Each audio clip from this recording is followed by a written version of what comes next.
O Hostal dos Reis Católicos converteuse un ano máis no perfecto escenario para presentar a festa do Galo de Curral de Viladecruces, un acto ao que acudiron veciños da comarca, produtores do capón e representantes políticos tanto locais como provinciais e autonómicos. Todos coincidiron en sinalar na proxección que a festa acada ano tras ano.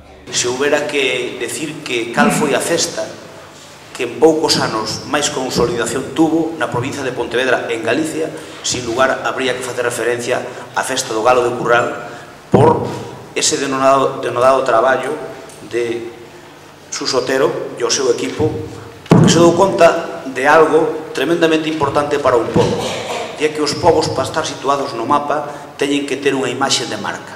O presidente do Padroado de Turismo Rías Baixas apuntou que a festa do Galo Cruceña é unha das máis importantes do calendario gastronómico galego. Eu creo que temos que pôr en valor as nosas festas gastronómicas. É un potencial importantísimo dentro dos recursos turísticos que temos na nosa provincia. E por iso esta festa apoiada e potenciada dende a alcaldía e do equipo de goberno de Viladecruces nos últimos anos, pois ao final é un referente.